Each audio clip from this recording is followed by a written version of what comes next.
Olá, Olá, Luciana, tudo bem? tudo bom? E você? Tudo bem, graças a Deus. Estamos aí lutando, né? Lu- Verdade. Obrigada pelo convite aí para a gente falar um Imagina. pouquinho da legislação previdenciária. Mudou muita coisa, cada dia muda mais alguma coisa, se altera. A gente dorme de um jeito, acorda, já vai no Diário Oficial para ver o que alterou, Nossa, mas para tudo tá assim, né? para Cada tudo. hora tem uma novidade. É. Então a Tem que gente estar está antenado o tempo trabalhando. inteiro. Estamos trabalhando muito mais do que antes para dar esse suporte para os nossos clientes e para tentar descomplicar essa legislação, que já é complicada e ela fica complicada um pouquinho mais a cada dia. Legal. Então, e hoje a gente vai descomplicar então a legislação previdenciária. Mas antes da gente iniciar, Luciana, eu queria que você se apresentasse aí, porque tem vários colegas aqui sabem que você é advogada, mas não conhecem aí teu histórico. A gente já trabalha junto há algum tempo, né? Pouco tempo. Então, eu sou advogada previdenciária já há 21 anos, está completando 21 anos agora em abril, e a área previdenciária foi a que eu me dedico, a que eu me dediquei, me dedico todo esse tempo. E hoje, especificamente, eu trabalho só nessa área, com a parte de aposentadorias e acidentes do trabalho. Então, o Márcio trabalha, a gente trabalha junto já tem, eu acho que uns 8 anos, hein, Márcio? Por aí, Uns por aí. 8 anos que o Márcio me auxilia nas perícias para constatação de doenças ocupacionais, acidentes do trabalho. E estamos fazendo um ótimo trabalho juntos aí. Que bom. Então, eu sou advogada previdenciária e dou aula também em direito previdenciário, faculdade, pós-graduação. E hoje estamos aqui para falar um pouquinho da legislação previdenciária voltada ao profissional da saúde. Então, nós fizemos alguns apanhados do que seria interessante falar, né, Márcio? Isso. Nesse momento de urgência que estamos vivendo. Então, vamos iniciar com a parte do auxílio-doença para os Tá. profissionais de saúde, e aí, especialmente aqueles que estão na linha de frente aí do combate ao coronavírus, porque tem muitas situações que a gente já está vivendo, mas que a gente vai poder ver num curto espaço de tempo aí várias problemáticas. Então, é uma situação nova. Então, a gente estava falando do auxílio-doença. Então, assim, Auxílio-doença. só para. Tem mais algumas questões que, como é tudo novo, especialmente o sistema do INSS é novo para isso, sendo que no dia 13 de novembro de 2019, nós passamos pela reforma da Previdência, que foi alterada diversas situações, diversos requisitos para concessão de benefício. Foi no dia 13 de novembro de 2019. E até começo de abril, o sistema do INSS ele ainda não estava adaptado para essa reforma. Então, dia 13 de novembro, os requisitos para as aposentadorias eram outros. Os valores eram outros. E até abril não se tinha nenhuma concessão com relação aos requisitos novos, porque o sistema não estava adequado. Então, a gente estava passando por essa problemática, e aí foi implementado esse mês as alterações, junto com esse programa da concessão do valor de R$ 600 para o cidadão. Então, é tudo feito pelo mesmo sistema. Então, imagine como não está o sistema DataPrev, que cuida de tudo isso, da Previdência Social. Então, a gente tem essas duas situações. E essa situação do auxílio-doença está passando por essas alterações também, porque as agências do INSS fecharam. E aí eu pergunto para você, Márcio, serviços essenciais deveriam estar funcionando. e aí a agência do INSS fecha. Fechado. Não seria um serviço essencial, e aí eu estava até escrevendo um artigo ontem sobre isso, estacionamento é serviço essencial. A agência do INSS não é serviço essencial. Boa. E aí criou-se um problema muito grande com relação especialmente às perícias presenciais. Porque o que é a perícia, né, Márcio? Daí a gente tem a perícia direta, perícia que o paciente vai até o profissional, o contato, o exame clínico, e a perícia indireta, onde é feita apenas com a declaração médica ali, só com documentos. E aí passou-se a ter, então, uma perícia indireta, onde não tem mais o contato do médico. E agora, os peritos do INSS teve também uma alteração esse ano, que agora passaram a ser todos os peritos federais que fazem esse tipo de perícia. Sim. De auxílio-doença e aposentadoria especial. E aí, com isso, veio essa portaria que fala assim, vai ser concedido o valor de um salário mínimo para quem necessitar do auxílio-doença, desde que junte o atestado médico no sistema do INSS. Aí veio essa portaria, só que não abriu nada para juntar o atestado médico. Ficou alguns dias sem conseguir a pessoa juntar esse atestado médico, nenhum advogado tinha nenhum campo para juntar, até que depois de alguns dias abriu-se essa possibilidade. Mas aí, assim, são várias situações que surgem nesse interim. Por exemplo, e aquela pessoa que pediu o auxílio-doença antes de fechar a agência, só que a data da perícia ia acontecer depois do fechamento da agência? Vai entrar na regra de um salário mínimo, vai ter que juntar o laudo. São situações que nós estamos vivendo agora. Então, nós temos alguns grupos de advogados previdenciários, de professores advogados previdenciários, que a gente fica tentando solucionar esses diversos questionamentos. E muitas coisas a gente tem que ir por um caminho, por outro, até que o sistema se alinhe. Então, são várias dificuldades que o segurado está tendo para requerer o auxílio-doença. Mas a que eu estou mais sentindo de dificuldade é desse segurado conseguir o atestado médico para requerer o auxílio-doença. Porque clínicas fechadas, e aí a pessoa está doente, ele vai até um hospital e no SUS nós sabemos como não consegue a consulta de imediato, e com isso ele não consegue requerer seu benefício. Então, são as problemáticas que a gente tem do auxílio-doença, mas para o profissional da saúde, o que eu gostaria de estar colocando muito com relação a essa diferença de doença ocupacional, do que é doença ocupacional e do que não é doença ocupacional com relação ao coronavírus que a gente está, nesse momento que nós estamos vivendo, porque vai trazer consequências futuras com relação a valores de benefício e com relação a essa situação de se afastar pelo INSS, o salário de benefício será um salário mínimo. Se não se afastar pelo INSS e ficar dentro dos 15 dias, recebe normalmente pela empresa, até o dia que a gente está fazendo essa live aqui. Amanhã pode vir alguma alteração nesse sentido. A gente faz outra live. Aí a gente atualiza ela. E aí, então, essas são as questões com relação ao auxílio-doença. Agora, um outro benefício que é muito importante é a aposentadoria especial. Muito importante essas informações para o profissional da saúde, porque mudou-se muitas coisas com a Emenda Constitucional 103, no dia 13 de novembro de 2019. Então, essa data é um marco. Então, 13 de novembro de 2019 é um marco na legislação previdenciária e que atinge diretamente o profissional da saúde. E aí eu vou dizer aqui, vamos começar pelo pior e depois a gente fala a parte boa.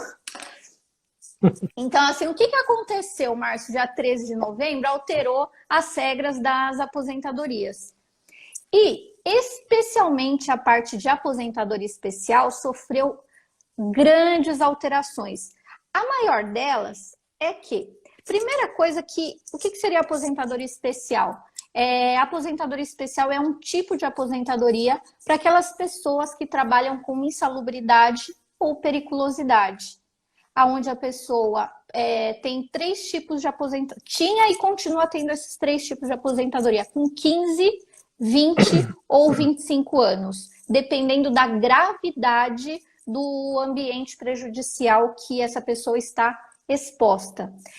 O mais comum, 25 anos. Os profissionais da saúde expostos a agentes biológicos, ele tá dentro dessa aposentadoria especial de 25 anos. Se essa pessoa, seja um profissional da saúde ou outro trabalhador que trabalhe exposto a ambiente prejudicial à saúde, insalubridade e periculosidade, essa pessoa se aposenta com 25 anos de contribuição. No entanto, existia a possibilidade da conversão do tempo especial em tempo comum. Porque o que a Constituição Federal nossa, de 88, protege é o trabalho em ambientes prejudiciais. É o trabalho em ambientes prejudiciais. É o tempo que é chamado especial. Seja um dia, seja 25 anos. É o tempo nessas condições agressivas à saúde que é protegido. Então, era possível então a conversão desse tempo especial em tempo comum. E com um multiplicador para o homem de 1,4 e para a mulher de 1,2. Ou seja, um homem que trabalhar 10 anos exposto aos agentes prejudiciais à sua saúde, ele computaria 14 anos, porque ele vai estar multiplicando por 1,4. 10 anos valeria 14 anos. Isso para aquelas pessoas, então, que não completaram os 25 anos. Se a pessoa trabalhou 25 anos no ambiente prejudicial à saúde, ele se aposenta pela aposentadoria especial.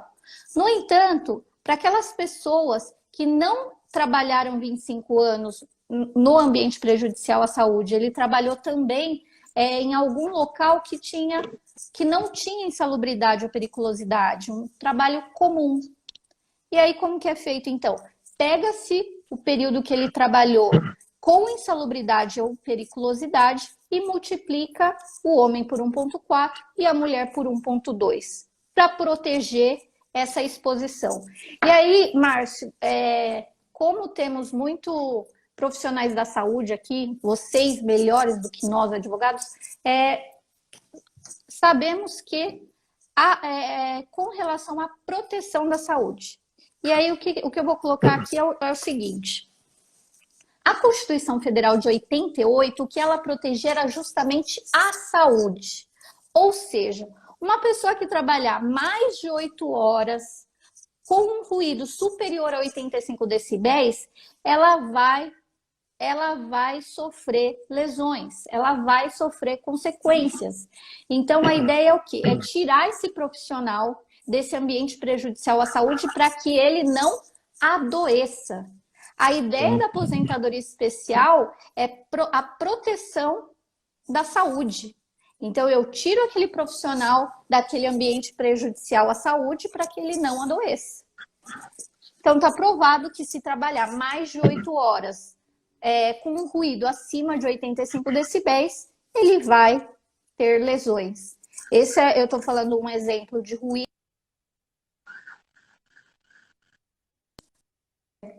Um dos agentes mais comuns que geram uma aposentadoria especial. E aí, por que eu estou passando tudo isso, Márcio? Porque até 12/11/2019, um dia antes da reforma, era assim: vamos proteger a saúde. Não pode trabalhar mais de 25 anos num ambiente prejudicial à saúde. No entanto, a partir do dia 13 de novembro de 2019, por isso que eu digo que é um marco essa data, a situação mudou. Não é mais assim. E aí, como eu disse para você, vamos começar com a pior parte. O que aconteceu a partir do dia 13/11? Não é mais possível a conversão. Não é mais possível converter o tempo especial em comum. Então, vamos supor aquela pessoa que está com Quantos casos estão assim, Márcio? Quantos casos? A pessoa está com 23 anos de hospital, 24 anos, e aí entra 13 de novembro de 2019, reforma da Previdência, emenda constitucional 103 de 2019. Passa a exigir uma idade mínima. Passa a exigir uma idade mínima a partir dali.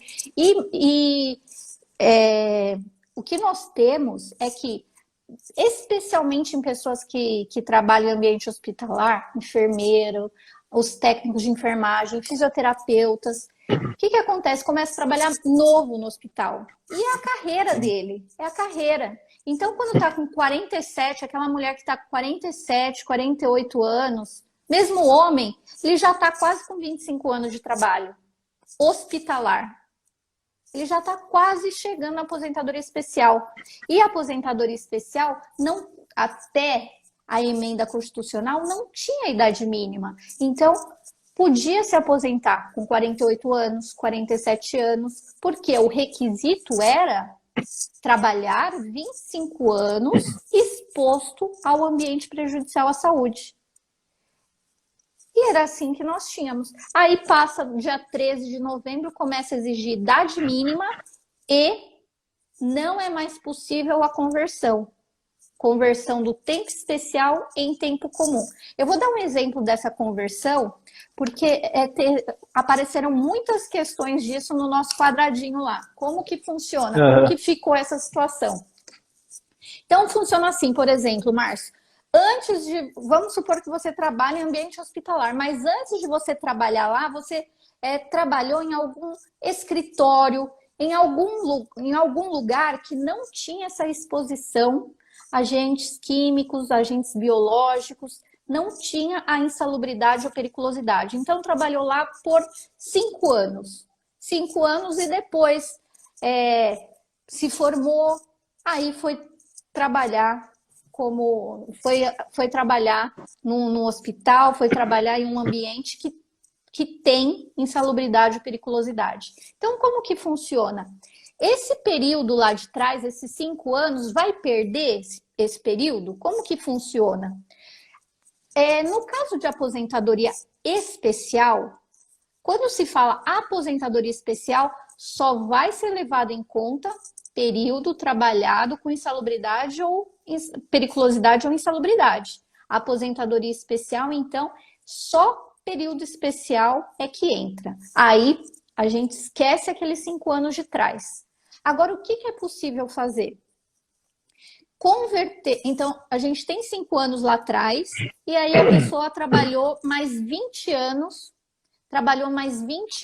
em ambiente prejudicial à saúde, 20 anos de hospital. 5 anos de escritório, mais 20 anos de hospital. Como que fica essa conta? Então, a gente vai contar 5 anos mais 20 anos de hospital, a gente vai multiplicar os 20 anos. Se for para um homem, a gente vai multiplicar 20 vezes 1,4, que daí vai para 28. Vai para 28. A cada 10 anos a gente aumenta 4. 20 anos vai para 28. E se for mulher? Mulher, 20 anos para mulher, ele vai considerar 24 anos. Então vamos no homem. Então a gente tinha 5 anos de comum e agora a gente vai ter 20 mais 8, que a gente converteu o especial para comum. E aí a gente vai somar os 28 anos mais os 5 que ele tinha lá atrás. Quanto que vai dar? 28 mais 5 vai dar 33. 33 anos. Ele se aposenta com 33 anos? Ele não se aposenta ainda, porque a aposentadoria por tempo de contribuição, até a emenda constitucional 103, então, o marco, 13 de novembro, o que precisaria?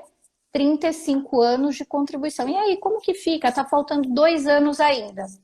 Por que eu estou colocando isso? Quando entrou, então, a emenda constitucional 103, no dia 13 de novembro, entrou. O que a gente precisa estudar agora? Quando a gente fala numa aposentadoria, tem que se ver a legislação anterior, a legislação nova e tem regras de transição. Regras de transição para quem já já estava trabalhando no dia 12 de 11 de 2019 e entrou a mudança. Não vai pegar nem a lei nova, nem a lei antiga, vai entrar na regra de transição. Então, a gente sempre tem que ver a situação agora nessas 3 situações. Qual é a mais vantajosa? Aonde essa pessoa ela cumpre os seus requisitos. E, às vezes, essa conversão até 12 de novembro, ela é interessante. Ela é interessante porque daí ela entra na regra de transição. Então, o que é importante, Márcio? Toda pessoa que já tem um bom tempo trabalhado, é importante fazer um planejamento previdenciário. O planejamento previdenciário é um estudo individualizado da situação de cada um. Quem é empregado já tem o seu salário de contribuição garantido, mas especialmente, aqui fica a dica aqui, especialmente para os autônomos, especialmente para quem tem clínica, para aquelas pessoas que têm o seu próprio negócio, é essencial fazer um estudo individualizado da sua, eu falo assim, do seu patrimônio previdenciário, porque tudo que se pagou daqui para trás está no sistema do INSS. Eu vou passar as dicas depois aqui, como que tem acesso a tudo isso, mas é imprescindível, Márcio, fazer esse estudo, porque o autônomo ele vai estar pagando a contribuição todo mês, está se pagando a contribuição para o INSS. E muitas vezes, principalmente quem trabalha com convênio, acaba pagando até mais. Então, 2 situações. Aquela pessoa que esteja pagando um valor superior, não tem que pagar o valor superior, porque o teto é R$6.000. Se contribuir com mais desse valor, não vai ter retorno financeiro. Você está pagando a mais. É possível até pedir a devolução desses valores pago a maior daqui para trás. Então, essa é uma questão, mas uma outra questão também é que é possível adequar o valor que você vai pagar daqui para frente, levando em consideração o valor da sua aposentadoria. Importante mencionar, Márcio, que hoje o sistema do INSS ele cruza as informações com o imposto de renda. Isso é muito importante porque o ano passado já começou vários, e aqui eu vou falar até que aqui na região, eu sou de Suzano, aqui na nossa região, muitos dentistas foram notificados para quê? Eles declaravam imposto de renda, vamos supor, declarava imposto de renda R$5.000 mensais, mas pagava INSS por um salário mínimo. E aí, o que acontecia? É renda. Essa renda vem da onde? Então, se é renda, se recebeu de alguém por conta do trabalho, tem que fazer o pagamento da contribuição social também. Então, eles foram notificados, porque houve esse cruzamento de informações Receita Federal e INSS, para quê? Para pagar a diferença do INSS. Isso evita com um planejamento previdenciário, porque aí vai adequar isso aqui de acordo com e o planejamento previdenciário aqui, ele vem junto então com um planejamento tributário, um planejamento fiscal, até para ver qual sistema que está, qual tipo de empresa que ele está trabalhando. Ele está por uma MEI, ele está por um simples, qual tipo de empresa? Porque aí consegue adequar, muitas vezes consegue diminuir o valor das contribuições sem uma repercussão negativa para frente. Então, é bem importante o planejamento previdenciário. E no caso, então aqui, primeira dica. Agora, voltando um pouquinho na aposentadoria especial, Márcio. A gente tinha, então, que foi, voltando lá, a gente há 5 anos, mais a conversão aqui de 28 mais 5, 33. Por que eu trouxe esse exemplo? Porque nas regras de transição que vieram com a Emenda Constitucional 103, vem situações que, no caso 33 anos, para se aposentar precisa 35. E a emenda constitucional, na regra de transição, fala o seguinte: aquela pessoa que faltar 2 anos para se aposentar, ela terá que pagar apenas um pedágio de 50% do que falta, sem exigir idade mínima. Então, nem tudo está perdido. Então, para aquela pessoa que trabalha, que tem seus 47 anos de idade, 48 anos de idade, mas que está quase ali, falta 2 anos para ela se aposentar, é possível fazer um estudo da aposentadoria dela e não precisar aguardar até os 57 anos de idade, mais 10 anos. É possível se aposentar por uma aposentadoria por tempo de contribuição com essa conversão, pagando, em vez de faltar 2 anos, então a gente tinha 5 mais 28, 33. Com mais 2 anos ela se aposentaria na regra anterior. Como mudou, vai entrar um pedágio de 50% do que faltaria para se aposentar. Faltaria 2, um pedágio de 50% sobre 2 anos. Então, 1 ano. 2 anos mais 3. Então, em vez dessa pessoa se aposentar com 35 anos, ela se aposentaria com 36 anos de contribuição, mas não precisaria esperar a idade mínima. Então, essa situação é possível também fazer para um profissional que trabalha com insalubridade ou periculosidade ou insalubridade, fazendo essa conversão. O ideal é o estudo individualizado de caso a caso, porque cada um tem um histórico, cada um trabalhou antes em algum tipo de trabalho que pode ser especial ou não. Aqui pode ter casos também de pessoas que eram servidores públicos e aí saíram. Tem muita professora, muito professor. Era professor, depois saiu do serviço público e continua só em ambiente hospitalar. E aí, como que fica tudo isso? Esse período de professor, de serviço público, é possível computar aqui no INSS. Então, cada caso tem que ser estudado individualizado. E hoje em dia, se se aposentar antes já não era fácil, agora ela está mais complicada. Por quê? Tem que ver realmente. A pessoa conseguiu o direito até 12 de novembro de 2019, e aqui falando especificamente para o profissional da saúde.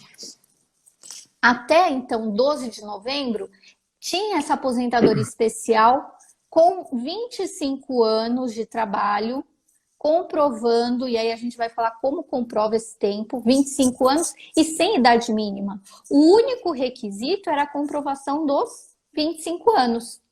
E aí, por isso que às vezes a pessoa trabalhou, e isso acontece muito, Márcia, a pessoa trabalhou, mas o local fechou, o local faliu, o PPP aí já entrando nesse tema, PPP é Perfil Profissiográfico Previdenciário.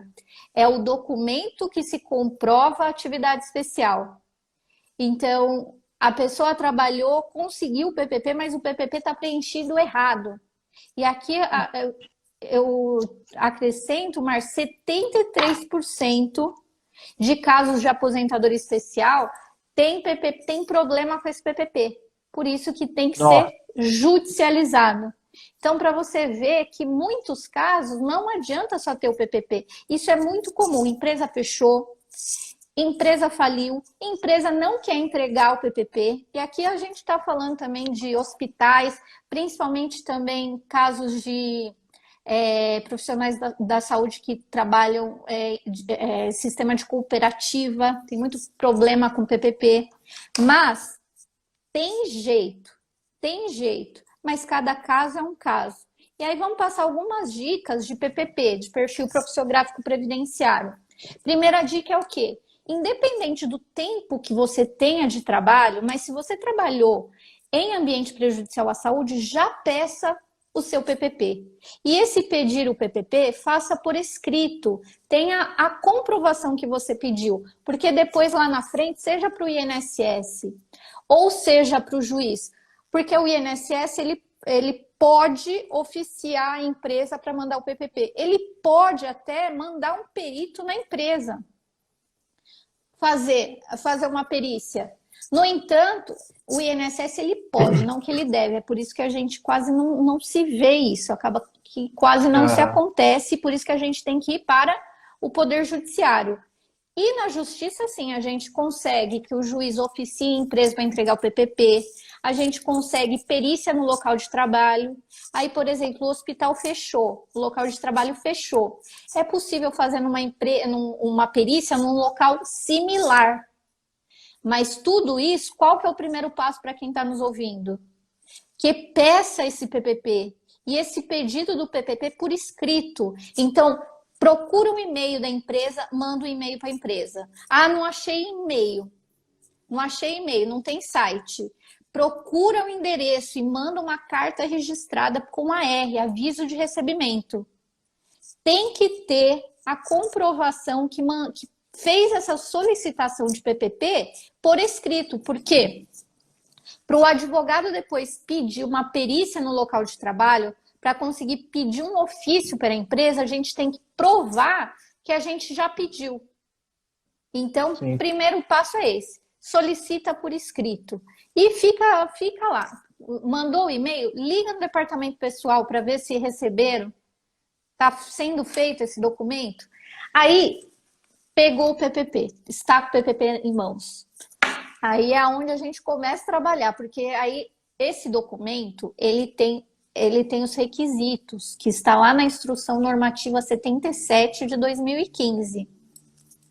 Além do Manual de Aposentadoria Especial do INSS, que tem que ser seguido quando se vai avaliar uma aposentadoria especial. Então, primeiro passo, pedir o PPP de todas as empresas que trabalhou. De todas as empresas que trabalhou. É aí que começa o nosso trabalho para conseguir fechar o tempo. E, Márcio, hoje em dia, um mês de trabalho faz a diferença. Eu estou pegando alguns casos de aposentadoria que a pessoa está com 24 anos e 11 meses. Em novembro de 2019, falta um mês. Isso é o que vai fazer a diferença na aposentadoria dela, porque dá muita diferença. Eu vou falar aqui de valor de aposentadoria. Até 12 de novembro, o valor de uma aposentadoria especial, o valor é 100%, 100% da média. A média pega-se julho de 94 até a data de entrada do requerimento. Até novembro ainda excluía as 20% menores. E a aposentadoria especial era 100% dessa média. A partir do dia 13 de novembro de 2019, não é mais assim. É 60% mais 2% a cada ano trabalhado. Então, o valor diminuiu. Então, por isso que é muito importante. Um mês faz toda a diferença. E às vezes essa conversão, aquela empresa que você não encontra, aquela conversão que daria, trabalhou 3 anos lá. 3 anos não é 3 anos. Se for converter especial em comum, não é 3 anos. Ele vale mais. Então, faz toda a diferença na hora de se aposentar. Seja porque vai evitar que essa pessoa tenha que ter uma idade mínima e seja também por conta do valor do seu benefício. Algumas problemáticas que vão acontecer. E aí eu inicio essa parte do auxílio-doença. Primeiramente, o auxílio-doença é um benefício devido pelo INSS, é um benefício devido pelo INSS aos trabalhadores que ficarem incapacitados para o trabalho por mais de 15 dias. E aí vem a primeira problemática que a gente tem. Que fique incapacitado para o trabalho. E aí, como que faz a comprovação dessa incapacidade para o trabalho? Por um atestado médico. E aí começa a primeira dificuldade que a gente tem, assim, falando no aspecto, como um todo, da pessoa incapacitada conseguir esse atestado médico. Então, o INSS ele tá com as portas fechadas hoje, mas ele está funcionando. Como que está a situação do auxílio-doença hoje? Então, é possível hoje, o INSS criou um formulário próprio, então é possível se requerer esse benefício de auxílio-doença diretamente pelo site ou pelo 135 no INSS. E aí, a exigência é que se junte um atestado médico dizendo sobre a doença incapacitante desse segurado. Se esse segurado, então, tiver esse atestado médico, ele conseguirá um auxílio-doença. Agora, o que é importante a gente falar aí? O auxílio-doença concedido agora em abril, o que vai acontecer? Ele vai entrar naquela situação que o benefício será no valor de um salário mínimo, Márcio. Então, todos os benefícios concedidos nesse período que as agências do INSS estiverem fechadas, o valor do benefício será de um salário mínimo, independente de quanto seja o salário de contribuição do segurado. Então, mesmo que ele receba, vamos supor, R$8.000, o teto do INSS é R$6.000. Mesmo essa pessoa, o valor do benefício dela será de um salário mínimo. O INSS não está fazendo o cálculo desse benefício. Então, é importante ter isso em mente, porque durante 3 meses, enquanto as agências do INSS estiverem fechadas, nesse momento está previsto por 3 meses a portaria que foi editada pelo Ministério da Economia. Esse benefício será concedido, mas no valor de um salário mínimo. Então, aí a gente tem a primeira problemática. Independente da renda, o valor será de um salário mínimo. E aí, uma outra questão que eu gostaria de levantar, a questão do coronavírus. Muitas vezes a pessoa, e aqui a gente está falando de um profissional da saúde que está na linha de frente, ele começa a sentir os sintomas, ele já é afastado. Ele é afastado porque ele está no grupo de risco. Muitas vezes, essa comprovação que é coronavírus ou não, ela vai demorar para sair. Ela vai demorar para se ter o resultado. Em muitos casos, exame, né? o exame do coronavírus, ele demora para se conseguir. Então, muitas vezes, esse resultado desse coronavírus vai passar os 15 dias que o INSS começa a ser o responsável pelo benefício. Porque até então, isso é importante colocar, quando há o afastamento de um empregado, os primeiros 15 dias é de responsabilidade da empresa. Quem paga o benefício é a empresa. Em março, se falou que essa situação ia mudar, que quem iria pagar os primeiros 15 dias seria o INSS. No entanto, até o momento não foi aprovado nada nesse sentido. Ou seja, quem paga ainda os primeiros dias, até que seja aprovado essa portaria, essa medida provisória, quem paga está sendo a empresa. Então, a gente tem uma situação. Vamos pensar no médico, no fisioterapeuta, no enfermeiro, no técnico de enfermagem que está ali na linha de frente, que está com sintomas de coronavírus. Ele imediatamente ele vai parar de trabalhar. Porque ele está como grupo de risco, ele vai ter que ficar aqueles 14 dias afastado. Então, a gente já começa por aí. Ele vai ficar 14 dias afastado. Se ele melhorar já nesse período e ele voltar a trabalhar, ele não entrará para o sistema do INSS. O INSS não pagará o benefício para ele, porque ele está ainda dentro de 15 dias. Mas vamos pensar, então, numa outra situação que exija um tempo maior, ele não se recuperou nos 14 dias, e aí ultrapasse o 15º. Nesses casos, sim, o INSS ele vai fazer a sua parte de pagar o benefício previdenciário auxílio-doença, tendo sido feito o requerimento pelo 135, pelo site do INSS, juntado lá o atestado. Nesse atestado, basta que se comprove a incapacidade, a doença e a incapacidade. Não necessariamente, para se receber o auxílio-doença, tem que estar lá que é coronavírus. Pode ser qualquer incapacidade. Mas qual a diferença de ter um atestado médico de uma doença comum e de um coronavírus para esse público que estamos falando? Profissional da saúde que esteja na linha de frente. A questão de ser doença ocupacional ou não, acidente do trabalho ou não. Porque se for profissional da saúde que está com coronavírus, o que a gente tem que comprovar? Doença ocupacional.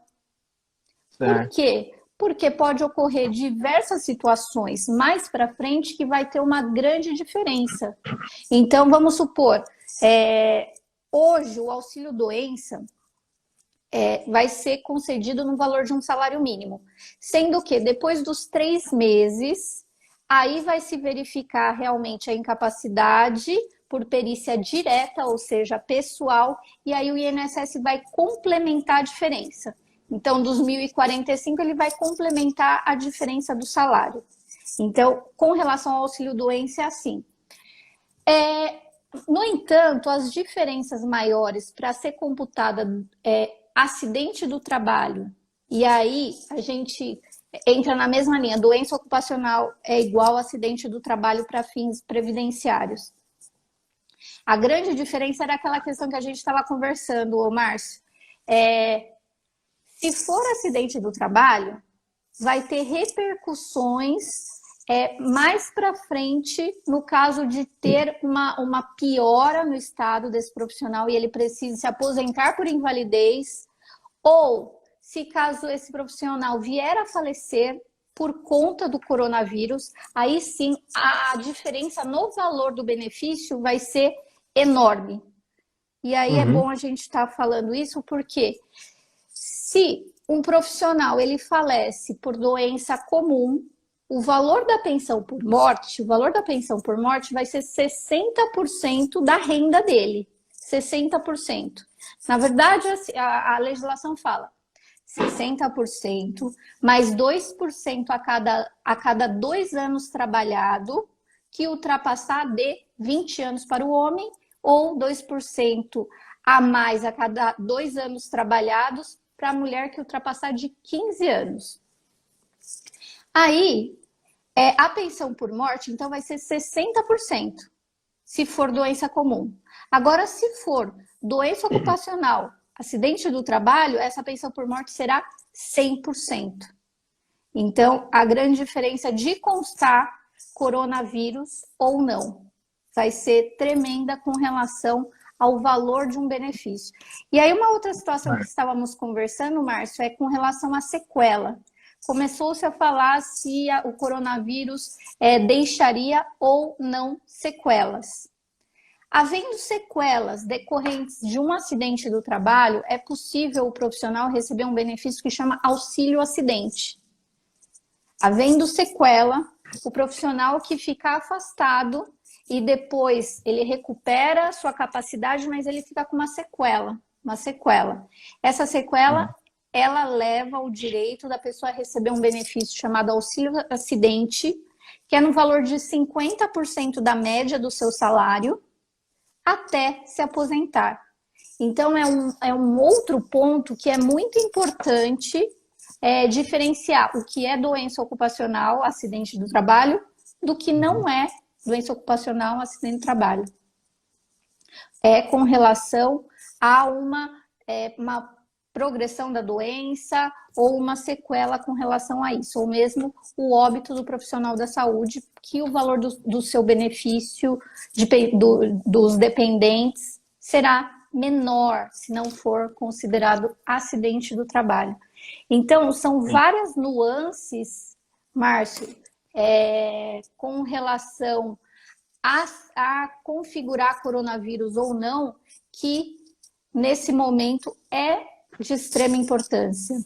Luciana, nesse caso que você está falando, a gente até conversou também a respeito disso. Existe uma grande discussão aí. Seria profissionais na linha de frente hospitalar. Ou o profissional que de repente está num consultório, numa clínica, tudo bem que tá fechado ainda, né? Mas assim, contraia isso num atendimento domiciliar, talvez, que esteja fazendo. Ele também tem o mesmo auxílio ou não? Então, assim, o auxílio-doença, sim, ele vai ter o auxílio-doença aí para qualquer pessoa, qualquer trabalhador. E aí os requisitos para o auxílio-doença, mesmo nessa fase de pandemia, do INSS conceder esse auxílio-doença, mesmo sem a perícia médica direta de um salário mínimo, ele é devido para todos os trabalhadores. Daí, quais são os requisitos? Ter qualidade de segurado, ou seja, esse trabalhador que está indo, esse profissional que está indo na casa do paciente ou que está trabalhando na sua clínica, ele está recolhendo o INSS? Sim, esse é um dos requisitos, ter qualidade assegurada. E o outro requisito é ter carência. E isso é importante também com relação Tem muito autônomo, né? configurar doença ocupacional ou não, que é a carência. Por quê? Foi até bom ter colocado, Márcio. Nos casos de doenças ocupacionais, exige-se a carência nos casos de doenças ocupacionais, não se exige a carência de 12 meses. Ou seja, pagou um mês e a pessoa contraiu o coronavírus trabalhando na linha de frente ali, vai ser concedido o benefício. Agora, não foi configurado acidente de trabalho, doença ocupacional. Exige-se uma carência mínima de 12 meses. Uhum. Então, isso é bem interessante. Aprofundando um pouquinho no que você falou, essa pessoa que está indo até a casa. Daí o que a gente tem que pensar? Essa pessoa, ela trabalha para uma empresa ou ela está trabalhando como autônomo? Autônomo. Se é o autônomo, a legislação não prevê que o autônomo pode se acidentar pelo trabalho. Então, independente de ter coronavírus ou não, isso já é da legislação, da Lei 8.213 de 91, não prevê que o autônomo, que é o contribuinte individual, ele possa se acidentar no trabalho. E aí eu até coloco um exemplo que é assim, eu aqui no escritório, eu sou advogada, eu estou no escritório, o escritório é meu. Eu não posso sofrer um acidente do trabalho aqui, eu não posso escorregar no fio aqui, cair, isso é um acidente. Mas se o escritório é meu, isso não será acidente do trabalho. Agora, se a minha funcionária que trabalha do meu lado, advogada também, tiver o mesmo tipo de acidente, para ela vai ser acidente do trabalho, porque ela é empregada. Então, sim, duas questões aí. O autônomo, o contribuinte individual, o dono do seu próprio negócio, o empresário, a legislação não prevê o direito de acidentes do trabalho para ele. Então, nessa situação que você colocou do profissional ir até a casa do paciente fazer um atendimento, se ele estiver trabalhando, prestando serviço para um hospital, pode entrar como acidente de trabalho. Se ele for autônomo, não entraria como acidente de trabalho. Para a gente fechar, dica que daí vai responder a pergunta dela também. Dica para a gente fechar isso aqui. O que todo mundo tem que fazer, independente se trabalhou como especial ou não, é entrar no site do INSS e cadastrar a CAD-senha, a senha para entrar no Meu INSS. Pode ser o aplicativo do celular ou pode ser no site do INSS. Cadastra a senha lá para entrar no site, no aplicativo Meu INSS. Entrou lá, qual que é a primeira coisa que tem que fazer? É puxar o extrato. Extrato ou o CNIS. CNIS é Cadastro Nacional de Informações Sociais. E lá é onde que vai estar a sua vida laborativa junto ao INSS. Então lá deve constar todas as empresas que a pessoa trabalhou, data de entrada, data de saída e todas as contribuições. E é o primeiro passo para se ver também qualquer tipo de aposentadoria. Porque se tiver alguma inconsistência lá, aquele período não vai ser computado. Aquele período não vai entrar no cômputo de aposentadoria. Então, por exemplo, essa pessoa tem 15 anos e 2 meses. Esses 15 anos e 2 meses tem que estar no CNIS para ela poder se aposentar. Como eu vejo se está no CNIS? É esse passo que você vai fazer. Entrar no Meu INSS, puxar o CNIS ou extrato previdenciário.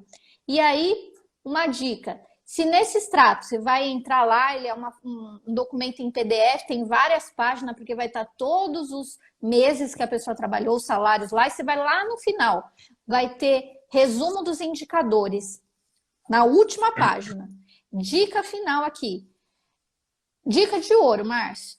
Se tiver algum indicador que começa com P, quer dizer que é uma pendência. Ou seja, esse período vai ter que ser acertado. Esse período não vai ser computado na hora de se aposentar se não tiver regularização. Então, primeira coisa que você tem que ver é lá nos indicadores. Entrou com a sua senha, pegou o seu CNIS, você vai verificar se tá todas as empresas que você trabalhou lá, e aí é onde aparece muita situação, aonde a pessoa trabalhou e não está no CNIS, ou então tem pendências. Então aí já sabe que tem que fazer a retificação desse documento. E para quem trabalha para os profissionais da saúde que são empregados, vai constar lá também esse período especial. Ele já consta como indicador esse período especial. Então, mas mesmo constando lá, é obrigatória a apresentação do PPP, perfil profissiográfico previdenciário. Então, essa é a dica de ouro aí. Profissional da saúde já conseguir o PPP, já pelo menos solicitar, e seja profissional da saúde ou outros trabalhadores, acessem o Meu INSS e peguem o seu CNIS. É o primeiro passo para cuidar do seu patrimônio previdenciário. Mas como retificar se a agência não está funcionando? Tudo online. O INSS é digital agora. Mesmo com a agência funcionando, não é na agência. É tudo online agora. Pelo INSS digital. Então, mesmo o INSS fechado, as portas fechadas, ele está funcionando. Domingo saiu decisão de aposentadoria. Sexta-feira santa, eu tive notificação do INSS. Eu estou trabalhando mais do que antes agora, porque o INSS está trabalhando. Então, domingo eu tive uma aposentadoria de um cliente concedida. Nossa.